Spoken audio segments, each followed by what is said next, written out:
दीपा अपनी माँ अनीता के साथ रहती थी। अनीता एक पैर से अपाहिज थी, इसीलिए वह हाथ की मशीन से सिलाई करके घर चलाया करती थी। दीपा गलियों में कबाड़ बीनती थी और घर का खर्च पूरा करती थी। उनके दिन बहुत मुश्किल से बीतते थे। किसी दिन खाने को मिल जाता तो किसी दिन भूखे ही सोना पड़ता। एक दिन दीपा ने अनीता से कहा, माँ, क्या हम जीवन भर इसी तरह से गरीब रहेंगे? क्या हमारे नसीब में कभी अच्छा खाना और अच्छा पहनना नहीं है?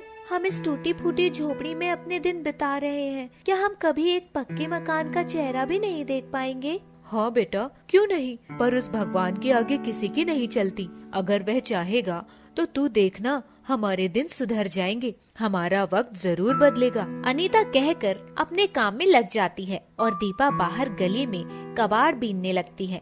वहाँ जाकर देखती है कि दीवारों पर पोस्टर लगा हुआ है जिसमें लिखा है डांस कंपटीशन है और जीतने वाले को 50,000 रुपए का इनाम दिया जाएगा। वह जाकर अपनी माँ से बताती है, माँ, शहर में एक कार्यक्रम का आयोजन होने वाला है जिसमें जीतने वाले को 50,000 रुपए का इनाम दिया जाएगा। कैसा कार्यक्रम? माँ, एक डांस कंपटीशन है। एक काम कर, तू इसमें भाग ले ले। अरे माँ, मुझे तो नाचना ही नहीं आता, मैं भला कैसे कार्यक्रम में भाग ले सकती हूँ? कोशिश करने में क्या जाता है बेटा, ईश्वर ने चाहा और तू जीत गई तो 50,000 रुपए आ जाएंगे। माँ, मेरे पास तो कपड़े भी नहीं है। तू फिक्र मत कर, मेरे पास कुछ कपड़े बचे हैं, उनको जोड़कर मैं तेरा घाघरा बनाती हूँ, तो उसे पहनकर कार्यक्रम में चले जाना। ठीक है माँ। अनीता उसके लिए कुछ कपड़ों को जोड़कर एक घाघरा बनाती है। उधर दीपा उस कार्यक्रम के स्थल पर जाकर देखती है और वहाँ अपना नाम दर्ज कराती है। वहाँ कुछ अमीर लड़कियाँ भी आई हुई होती हैं और वो उसे चिढ़ाती हैं। क्या यह भी अपना नाम लिखवाएगी डांस कंपटीशन में? अब हमारी यही औकात है कि हम एक कबाड़ बीनने वाली लड़की के साथ कंपटीशन करेंगे। अरे यह कैसे कार्यक्रम में भाग ले सकती है? कार्यक्रम में भाग लेने के लिए तो अच्छे कपड़ों की जरूरत होती है।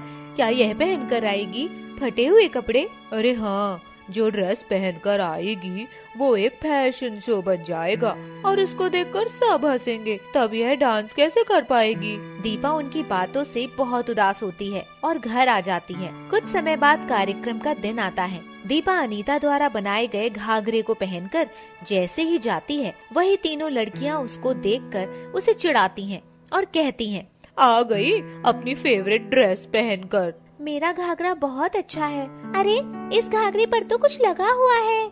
दीपा मुड़कर देखती है तो उसका घाघरा पूरा गोंद में चिपका हुआ होता है, जिसकी वजह से वह घाघरा पूरी तरह से खराब हो जाता है। वह रोती हुई एक पेड़ के नीचे जाकर बैठ जाती है। वहीं से एक औरत गुजर रही होती है। वह उससे पूछती है, क्या हुआ बेटा, तुम इतनी उदास होकर पेड़ के नीचे बैठी क्यों रो रही हो?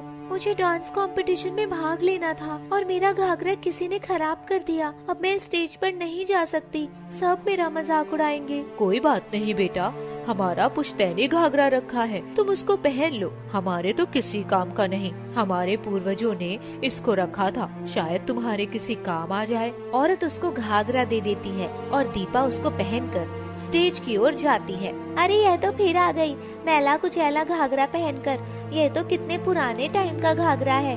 काश ये घाघरा एकदम नया और चमकदार होता तो कितना अच्छा होता। तभी घाघरा एक नए डिजाइन में बदल जाता है और दीपा उसमें बहुत ही खूबसूरत दिखने लगती है। दीपा जैसे ही स्टेज पर जाती है, उसके पैर अपने आप थिरकने लगते हैं और वह डांस करने लग जाते हैं, जिससे वह प्रथम आती है और प्रथम आने पर 50,000 रुपए का इनाम लेती है। वहीं दूसरी तरफ एक लड़की उसका घाघरा खराब करने के लिए जैसे ही पानी फेंकती है तो दीपा सोचती है कि वह पानी उस पर ना गिरे और वह पानी उसी लड़की पर गिर जाता है और एकदम वैसा ही होता है। वह खुशी खुशी अपने घर आती है और माँ को सारी बातें बताती है। अनीता बहुत खुश होती है और उसको बहुत सारा आशीर्वाद देती है। माँ, 50,000 तो मैंने कमा लिए, बस एक बार आपका पैर ठीक हो जाए, मुझे बहुत खुशी होगी। तभी अचानक क्या होता है कि अनीता अपने पैरों पर चलने लगती है। दीपा और अनीता आश्चर्यचकित हो जाते हैं। तभी उसको एहसास होता है कि जब से यह घाघरा मिला है कुछ अलग हो रहा है। माँ, मुझे यह घाघरा जादुई लग रहा है, क्योंकि मैं इससे जो भी मांगती हूँ पूरा हो जाता है। ऐसे कैसे हो सकता है? आपको विश्वास नहीं है ना माँ? तो चलो मैं एक बार फिर से कोशिश करके देखती हूँ, मेरा यह घर एक पक्के मकान में बदल जाए। और तभी पलक झपकते ही झोपड़ी पक्के मकान में बदल जाती है। तब अनीता और दीपा को विश्वास हो जाता है कि यह घाघरा जादुई है। अब दीपा और अनीता उस घाघरे की सहायता से अपने अच्छे दिन व्यतीत करने लगते हैं और दूसरों की सहायता भी करते हैं। एक दिन अनीता और दीपा बैठे हुए थे कि बाहर से शोर आता है, तो दीपा बाहर जाकर देखती है। दीपा, दीपा, भागो यहाँ से, एक एरोप्लेन क्रैश हो गया है और वो हमारे शहर की ओर ही गिरने वाला है। दीपा उस घाघरे की ओर देखती है और कहती है, घाघरे, अगर तुम सच में जादुई ताकत रखते हो तो इस हवाई जहाज को जमीन पर आने से रोक दो और इसके यात्रियों को सुरक्षित बाहर निकालो। पलक झपकते ही घाघरा एक बड़ी चादर में बदल जाता है और जहाँ वह प्लेन आकर गिरता है उसी जगह पर रुक जाता है। उस चादर से सभी यात्री आराम से जमीन पर आते हैं। कोई भी यात्री गंभीर रूप से घायल नहीं होता है। सभी अपनी जान बचाकर नीचे आ जाते हैं। शहर के सभी लोग उसकी समझदारी की तारीफें करते हैं, पर वहीं दूसरी ओर तीनों लड़कियों को दीपा के जादुई घाघरे के बारे में पता चल जाता है। वह उसे चुराने के लिए एक रात को आती हैं और जैसे ही उस घाघरे से बोलती हैं, जादुई घाघरा, मुझे बहुत खूबसूरत बना दो। जादुई घाघरा अपने अंदर से एक काले रंग का धुआं फेंकता है जो उसके चेहरे पर चिपक जाता है। वो बहुत कोशिश करती है पर वह कालिक उसके चेहरे से नहीं निकलती। अरे यह क्या, तुमने मेरी सुंदरता पर काला धब्बा लगा दिया, अब मैं तुम्हें नहीं छोड़ूंगी। तीनों लड़कियां कैंची लेकर उस घाघरे को काटने के लिए दौड़ती हैं। तभी वह घाघरा एक रस्सी का रूप ले लेता है और तीनों लड़कियों को बांध देता है। तीनों लड़कियां बचाओ बचाओ चिल्लाती हैं, तो वहाँ दीपा आ जाती है। तीनों लड़कियां अपनी गलती बताती हैं और दीपा से क्षमा मांगती हैं। जादुई घाघरा, तुम इन तीनों को माफ कर दो। इन्होंने अनजाने में आकर तुम्हें हानि पहुंचाने की कोशिश की है। अगर तुम भी इनको हानि पहुंचाओगे तो तुम में और इनमें क्या फर्क रह जाएगा। जादुई घाघरा अपने असली रूप में आ जाता है और तीनों लड़कियां अपनी जान बचाकर वहां से भाग जाती हैं। अब दीपा और अनीता उस घाघरे की सहायता से सारे शहर की सहायता करते हैं और खुशी खुशी अपना जीवन व्यतीत करते हैं। एक अनाथ आश्रम में रवि और राज बहुत सारे बच्चों के साथ रहता था। अनाथ आश्रम का वार्डन हीरालाल और उसी अनाथ आश्रम का एक बड़ा लड़का जॉन, ये दोनों रवि और राज से बहुत सारे काम करवाते और इन दोनों को बहुत परेशान करते रहते थे। एक बार रवि और राज अपने कमरे में खेलते हुए बात कर रहे थे।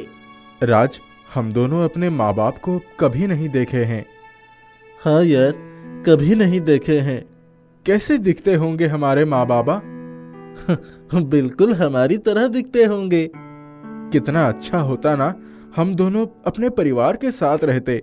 हाँ, दूसरे बच्चों की तरह हम लोग भी काम नहीं करते, स्कूल जाते, खेलने के लिए हमारे पास खिलौने होते। जॉन उन दोनों के कमरे की तरफ से जा रहा था। उन दोनों की बातें सुनने के बाद जॉन उनके कमरे में चला जाता है। क्या बात हो रही है? कुछ नहीं, तुम दोनों का बहुत गपशप हो गया है। अब चलो और काम कर लो थोड़ा। अब हमने सारा काम खत्म कर दिया है। अच्छा, सारे काम खत्म कर दिए? मेरा रूम बहुत गंदा है, कपड़े भी बहुत गंदे हैं, उसको कौन धोएगा? अभी आते हैं। रवि और राज जॉन के कमरे में जाकर उनका कपड़ा धोने लगते हैं और तभी वार्डन वहाँ पर आता है। तुम दोनों यहाँ क्या कर रहे हो? कब से मैं तुम दोनों को ढूंढ रहा हूँ। सर, हम यहाँ जॉन के कपड़े धो रहे हैं। अच्छा, और मेरा कपड़ा गंदा है, उसको कौन धोएगा? तुम दोनों कुछ बोल क्यों नहीं रहे हो? तुरंत 5 मिनट में मेरे कमरे में आओ और मेरे गंदे कपड़े धो दो। ठीक है सर। रवि और राज हीरालाल के कमरे में जाकर कपड़े धोने लगते हैं और आपस में बात करते हैं। यार, ये कैसी जिंदगी है जहाँ हमें हमेशा काम करना पड़ता है। हम कर भी क्या सकते हैं? अगर काम नहीं करेंगे तो मार मिलेगी और खाना भी नहीं मिलेगा। माँ, बाबा, आप हमें छोड़कर क्यों चले गए? देखो, हमें कितना काम करना पड़ता है। एक दिन रवि और राज सुबह खेल रहे थे। तभी वहाँ वार्डन हीरालाल आता है। अरे सुनो, सामान रखने हैं और जगह नहीं है। तुम दोनों स्टोर रूम जाओ और उसे अच्छे से साफ करो। अच्छे से साफ नहीं हुआ तो तुम दोनों के खाना एक दिन के लिए बंद हो जाएगी। नहीं नहीं सर, हम लोग अभी जा रहे हैं और बहुत अच्छे से साफ कर देंगे। रवि और राज दौड़ के स्टोर रूम में जाते हैं और साफ करने लगते हैं। तभी उन दोनों की नजर एक छोटी सी ढोल पर पड़ती है जो टूटी होती है। रवि देखना, वो क्या है? राज, ये तो एक ढोल है। हाँ, ये तो ढोल है लेकिन टूटी है। तो क्या हुआ, ठीक कर देंगे इसे। दोनों जन ढोल को अपने कमरे में ले जाते हैं और ठीक करने के बाद देखो, ये ढोल ठीक हो गया। हाँ, ठीक तो हो गया, लेकिन बहुत जोर की भूख लगी है। एक चॉकलेट मिल जाता तो थोड़ी भूख मिट जाती। हाँ रवि। अरे ये देख, चॉकलेट। लेकिन इसे रखा किसने? किसी ने भी रखा हो, तुम खाओ ना। ठीक है, अभी खा लेता हूँ। रवि, मैंने आज तक समोसे नहीं खाए। उसका स्वाद कैसा है ये भी मुझे नहीं पता। कोई लाके देता ना, भूख भी बहुत लगी है। राज, ये देख, समोसे।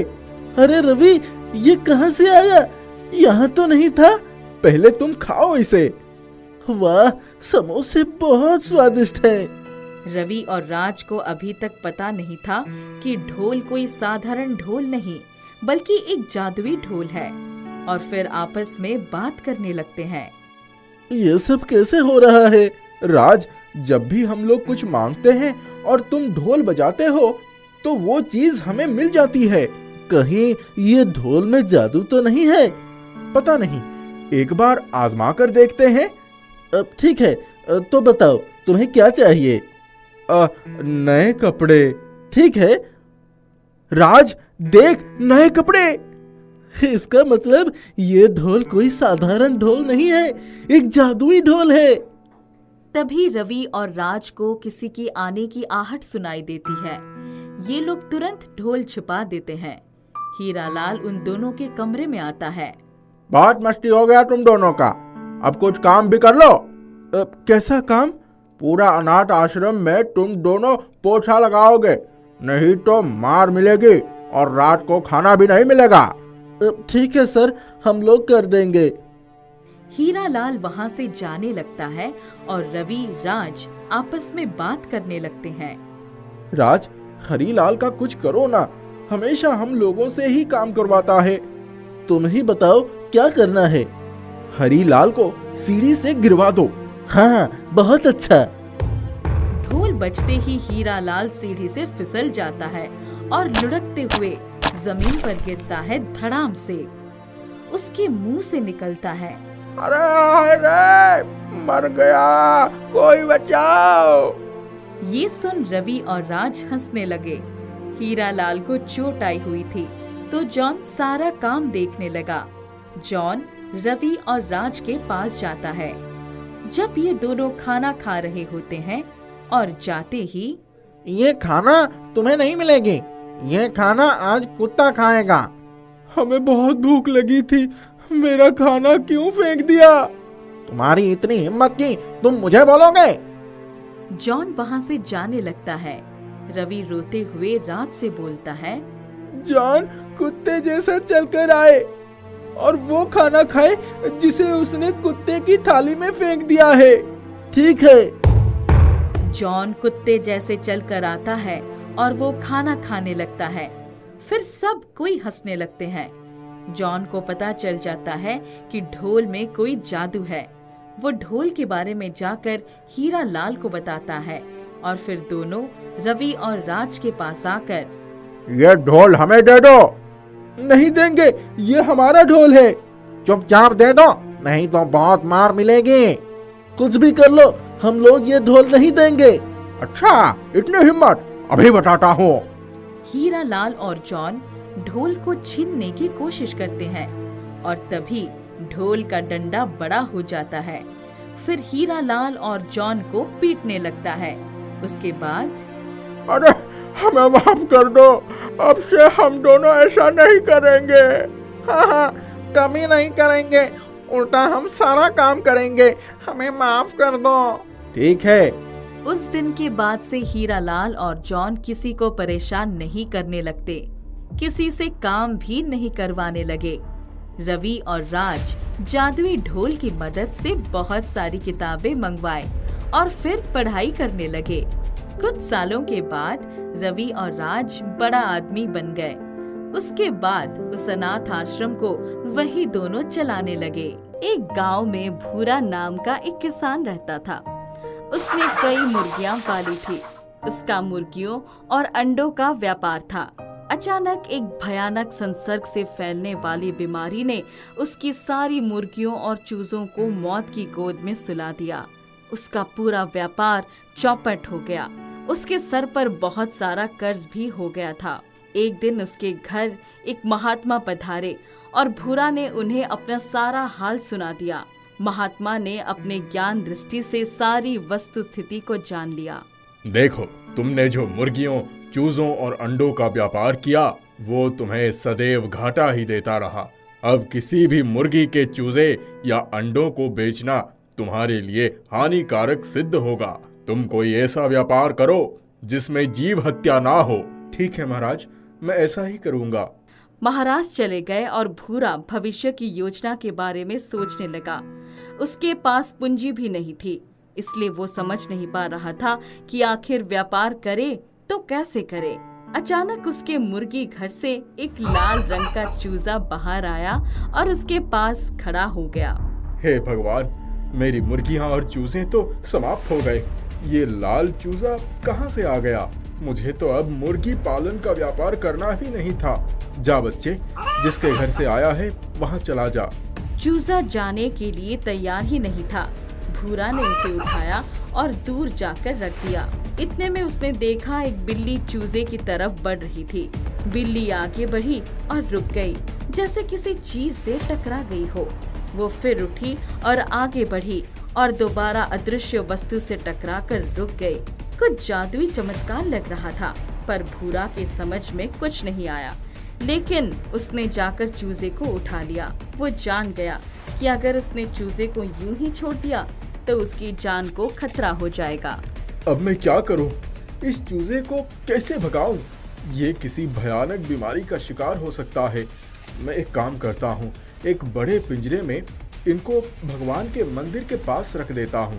अब तो वही दुनिया के रखवाले प्रभु इसकी रक्षा कर सकते हैं। इस तरह लाल चूजे को भूरा के भगवान के मंदिर के पास स्थान मिल गया। लाल चूजा बड़ा होने लगा और बहुत जल्द ही लाल मुर्गी बन गया। लाल मुर्गी भूरा के घर के आसपास दाने चुगती और फिर भूरा के पास वापस आ जाती। वो प्रतिदिन अपने साथ एक छोटा सा अमरूद का पौधा लेकर आ जाती थी और भूरा उसे घर के पास वाले बाग में लगा देता था। इस तरह धीरे धीरे भूरा के बाग में अमरूद के बहुत सारे पेड़ हो गए। एक दिन लाल मुर्गी जैसे ही भूरा के पास आई, उसी समय एक साहूकार हाजिरा लाल भी आकर भूरा के सामने खड़ा हो गया। वो गुस्से से भरा हुआ था। भूरा, अब तुम्हारे कर्ज का समय पूरा हो गया। मुझे आज मेरा सारा रुपया सूद समेत चाहिए। सेठ जी, आप तो जानते हैं मेरा सारा व्यापार चौपट हो गया। मुझे बहुत बड़ा घाटा उठाना पड़ा। तुम्हारे घाटे से मुझे कुछ लेना देना नहीं है। ये सब तुम्हें कर्ज लेने से पहले सोच लेना चाहिए था। तुम कहीं से भी लाओ, मुझे मेरा रुपया चाहिए। इसके पहले भी तुम्हें एक मौका दे चुका था, अब कोई मौका नहीं दूंगा। सेठ जी, मैं आपके हाथ जोड़ता हूँ, पैर पकड़ता हूँ, मुझे एक हफ्ता का मौका दे दीजिए। मैं आपके रुपए किसी तरह से अदा कर दूंगा।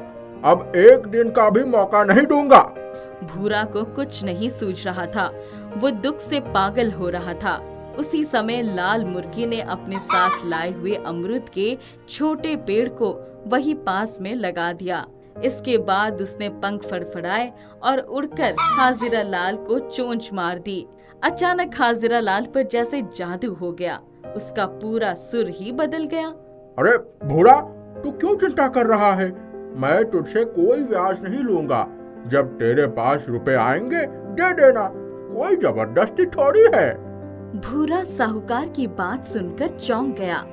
वो सोचने लगा कि इतनी जल्दी इतना बड़ा परिवर्तन कैसे आया। अच्छा भूरा, मैं चलता हूँ। एक पैसे की भी चिंता मत करना। साहूकार चला गया और भूरा अपनी लाल मुर्गी को देखकर अंदाजा लगाने लगा। उसे याद आ गया कि मुर्गी के चोंच मारते ही साहूकार के अंदर जादुई परिवर्तन हुआ था। लाल मुर्गी जादुई थी। उस दिन बिल्ली भी इसका कुछ नहीं बिगाड़ पाया था। आज मैं तो सांप बच गया। खैर, कुछ समय के लिए साहूकार से जान बची, लेकिन उसके रुपए मैं कैसे लौटाऊंगा? भूरा के इतना सोचने पर लाल मुर्गी ने फिर से पंख फड़फड़ाए और उछलकर अमरूद के पेड़ को चोंच लगा दी। जादू हो गया। वो अमरूद का पौधा बड़ा होने लगा। कुछ पलों में उसमें बड़े बड़े अमरूद भी आ गए। भूरा की आंखें खुली की खुली थी कि फिर से लाल मुर्गी ने पंख फड़फड़ाए और उसने अमरूद के पेड़ को चोंच मार दी। चोंच मारते ही अमरूद के रंग बदलने लगे। वे भी सोने के बन गए। अरे बाप रे, सोने के अमरूद! मुर्गी देवी, ये कैसा चमत्कार है? क्या ये असली सोने के हैं? भूरा भाई, तोड़ कर देख लो, खरा सोना है। अब तो हाजिरा लाल के रुपए आसानी से अदा कर लोगे। अरे मुर्गी देवी, इतने सोने में तो मैं पूरे जिले का कर्जा अदा कर सकता हूँ। आपने तो मेरी जिंदगी बदल दी, कर्ज के बोझ से बचा लिया। भूरा भाई, व्यापार करना चाहते थे, अब करो अमरूद का व्यापार, कर लो अपने सपने साकार। भूरा ने जादुई लाल मुर्गी के सामने हाथ जोड़ लिए। उसके बाद उसने साहूकार के रुपए अदा कर दिए। भूरा ने जब बाद में दूसरे अमरूद के पेड़ों को देखा तो चौंक गया। वो सभी बड़े हो गए थे और उन पेड़ों में बहुत बड़े बड़े अमरूद आ गए थे। उसने अमरूद का व्यापार बढ़ा लिया, गांव के बेरोजगार युवकों को रोजगार दिया। इस तरह अपना और गांव वालों का जीवन संवार दिया। भूरा की भलाई की नीयत ने उसे सदैव सफलता के सुंदर रास्ते ही दिलाए। कहते हैं, कर भला तो हो भला। सूरज उगा भी नहीं था और भुल्लू के कानों में आसपास के लोगों की चीख पुकार सुनाई पड़ी। वो जैसे ही घर के बाहर आया, आसपास चारों तरफ का दृश्य देखकर घबरा गया। बाढ़ का पानी लोगों के घरों तक पहुंच गया था। चारों तरफ पानी ही पानी नजर आ रहा था। हे भगवान, ये क्या हो ही गया? अरे बाप रे, घर में पानी आ रहा है, घर भी डूब जाएगा। चलो, अब तो यहाँ से अपना दाना पानी उठ गया। भुल्लू ने बक्से से कुछ रुपए लेने चाहे, लेकिन वहाँ 1 रुपए भी नहीं था। वो निराश होकर घर से बाहर आ गया। आसपास के लोग अपनी जान बचाने के लिए घर छोड़कर जा चुके थे। भुल्लू किसी तरह पानी में आगे बढ़ने लगा। अचानक तेज पानी की धारा ने उसे दूसरी तरफ ढकेल दिया। वो बहुत गहरे पानी में पहुंच गया था। सामने मौत दिखाई पड़ रही थी। उसने एक बहती हुई लकड़ी को पकड़ना चाहा, लेकिन वो भी उससे दूर चली गई। डूबते को तिनके का सहारा भी न मिल सका। उसकी तैरने की ताकत जवाब दे चुकी थी। उसने आंखें बंद कर ली। उसी समय उसे ऐसा लगा जैसे वो किसी से टकरा गया है। उसने आंखें खोली और देखा तो उसके समीप एक घोड़ा आ गया था। मरता क्या न करता। उसने घोड़े को पकड़ लिया और पानी के अंदर ही उसी पर सवार हो गया। मौत की अंधेरी राह में घोड़ा जिंदगी की नई किरण बनकर आ गया था। भुल्लू ने बड़ी मजबूती से उसे पकड़ रखा था। घोड़ा भी तेजी से पानी में तैरता हुआ आगे बढ़ता गया, जैसे उसने अपने साथ साथ भुल्लू को भी बचाने का पक्का विचार बना लिया हो। आगे खाई थी, उसी दिशा में घोड़ा खींचा जा रहा था। हे भगवान, अब क्या करें? पानी के आगे जोर नहीं चल रहा है।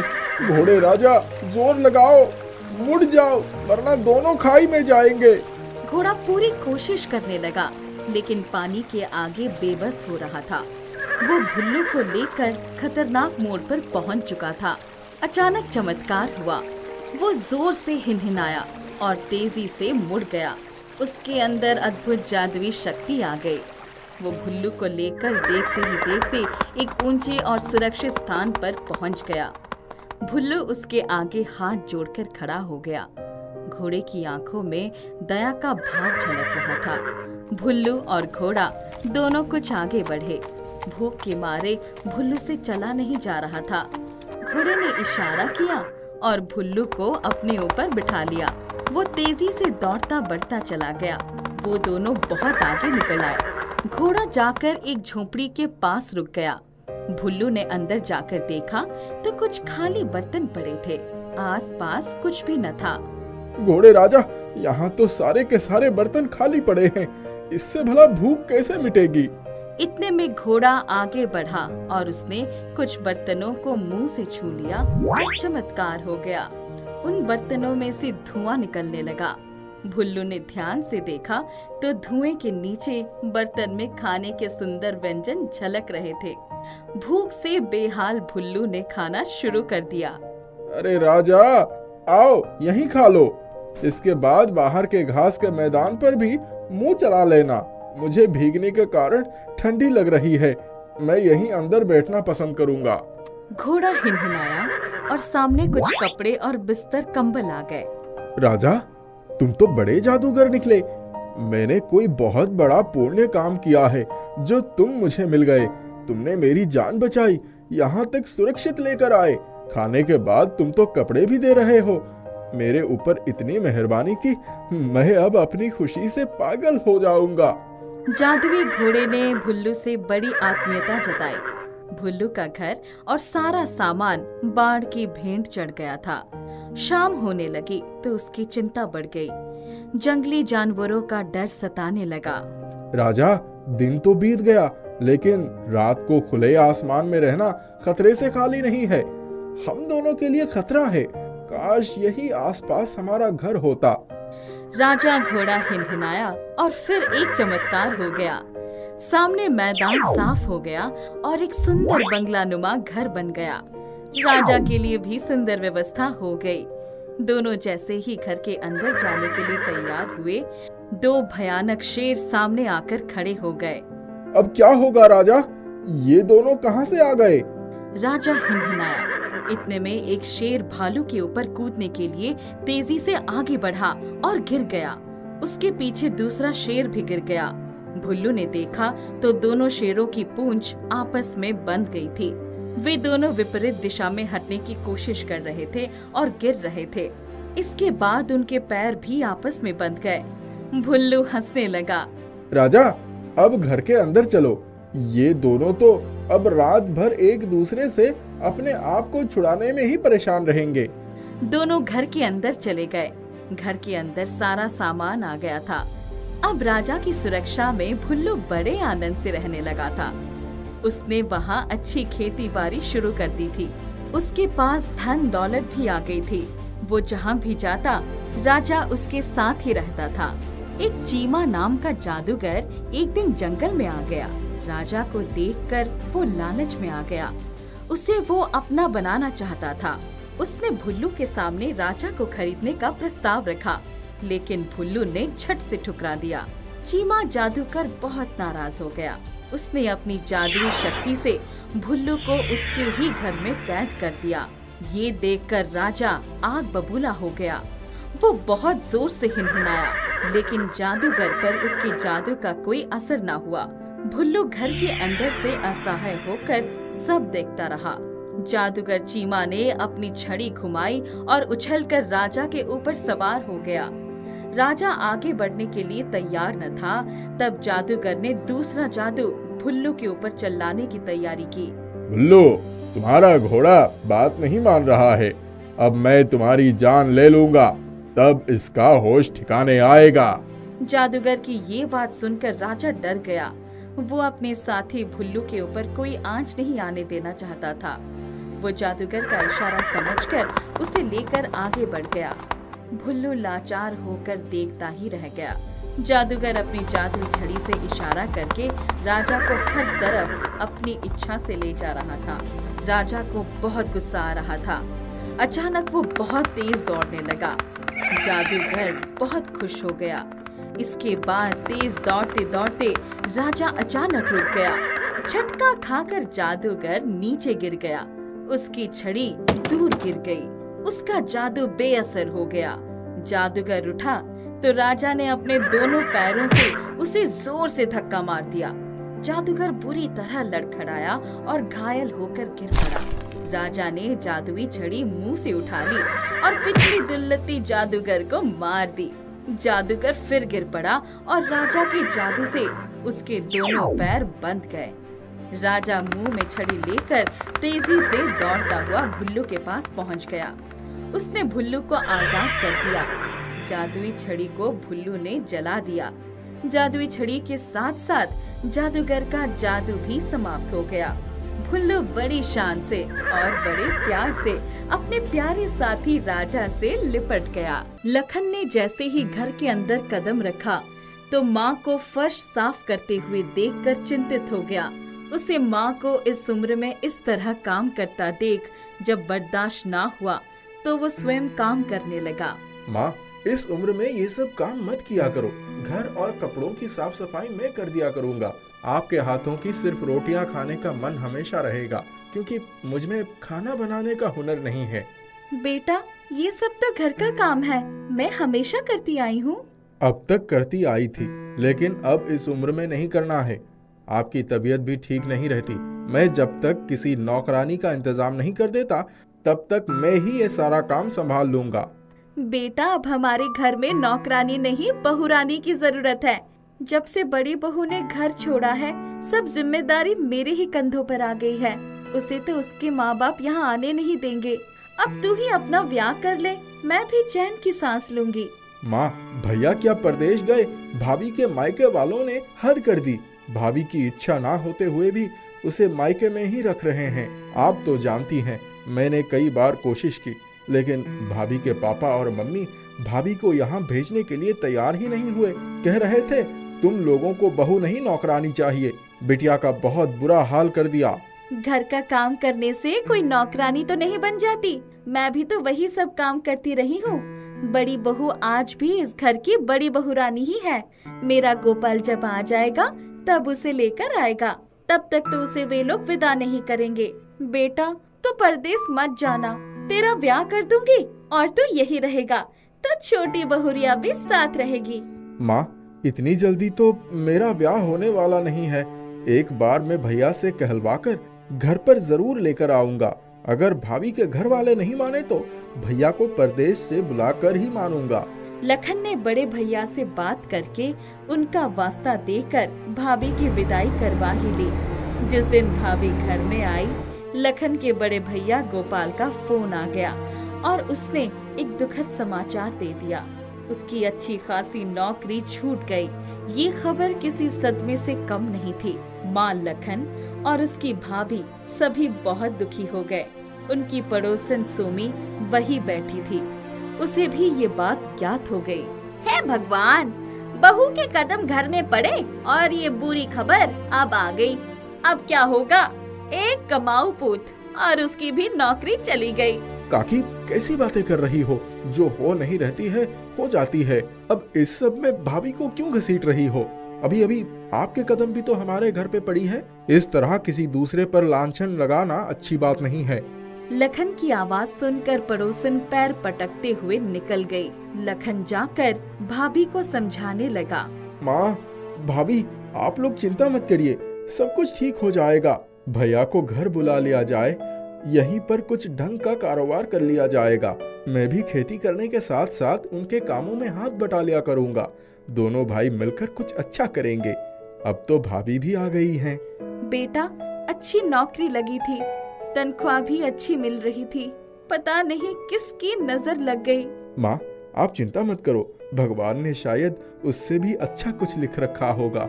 बड़े भैया तो बड़े ईमानदार और मेहनती हैं। वो जहाँ भी जुटेंगे कामयाब हो जाएंगे। लखन ने देखा तो भाभी मूर्ति बनकर उसकी बातें सुन रही थी। उसके चेहरे पर दुख की रेखाएं साफ झलक रही थी।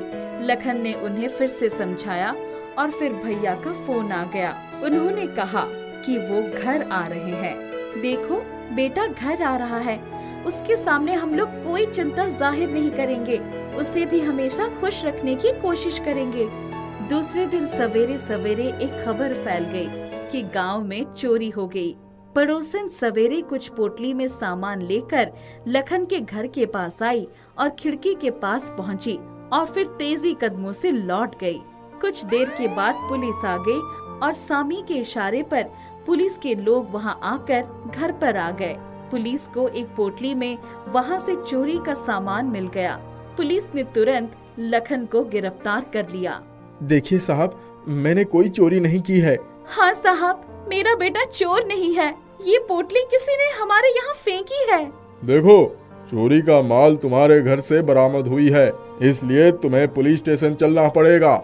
लखन, माँ और भाभी किसी की बात पुलिस वालों ने नहीं सुनी और लखन को गिरफ्तार करके अपने साथ जैसे ही लेकर निकले, सामने से गोपाल परदेश से आ गया। उसने ऐसे दृश्य की कभी कल्पना भी नहीं की थी। इंस्पेक्टर साहब, मेरे भाई को क्यों गिरफ्तार किया जा रहा है? इसे छोड़ दीजिए। इसने चोरी की है, चोरी का माल इसके घर से बरामद हुई है, हम इसे नहीं छोड़ सकते। माँ और लखन की भाभी को भी बड़ा दुख हो रहा था। माँ का रोकर बुरा हाल था। लखन की भाभी मूर्ति बन गई थी। पुलिस वाले लखन को ले गए और पीछे पीछे गोपाल भी पुलिस स्टेशन पहुंच गया। माँ रो रही थी और लखन की भाभी मूर्ति की तरह खड़ी थी। उसे भी दोहरा सदमा पहुंचा था। अचानक लखन की भाभी की आंखों से आंसू बह निकले। आंसू बहते ही जा रहे थे, रुकने का नाम ही नहीं ले रहे थे। माँ को भी बड़ा आश्चर्य हो रहा था। इतने में गोपाल का एक ग्रामीण मित्र रघु वहाँ आ गया। काकी, लखन भैया बेकसूर हैं। मैंने अपनी आंखों से आज आपकी पड़ोसन सीमी को चोरी की हुई पोटली आपके घर में फेंकते हुए देखा था। अभी पुलिस के जाने के बाद जैसे किसी ने मेरे गले पर चांटा मारा।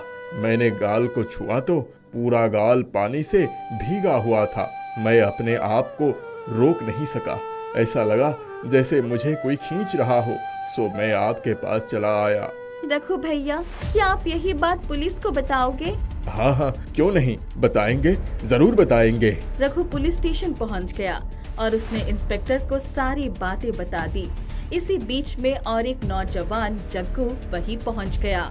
हुजूर, ये चोरी लखन के पड़ोसी बिल्ला ने रात में की है। मैंने उसे देखा भी था, टोका भी था। मैं सच बोल रहा हूँ, मैंने सच्चाई का चांटा खाया है।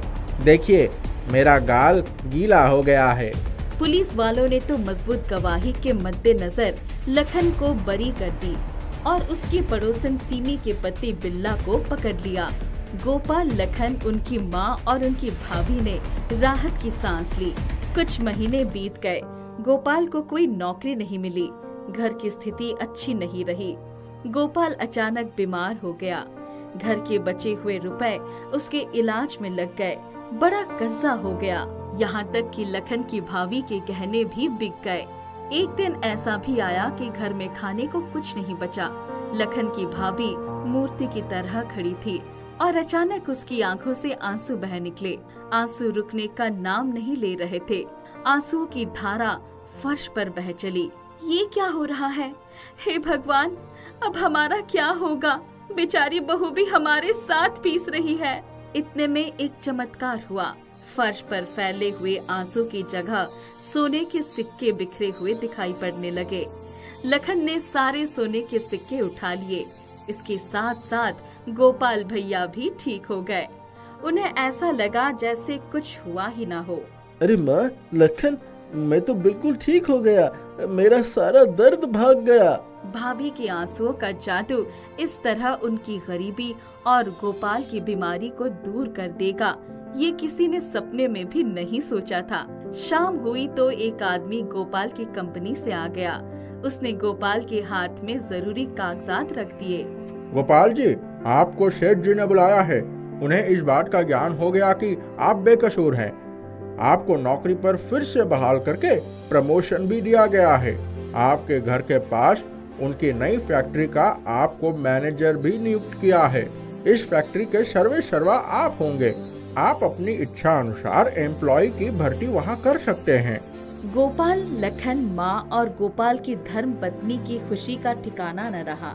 लखन की भाभी की आंखों में आंसू आ गए। ये खुशी के आंसू थे। भाभी, आपकी आंखों में फिर से आंसू आ गए। खुशी के आंसू है। भगवान ने सब कुछ अच्छा तो कर ही दिया। यदि और कुछ चाहिए तो बता दो। सभी के चेहरे पर मुस्कान खेलने लगे।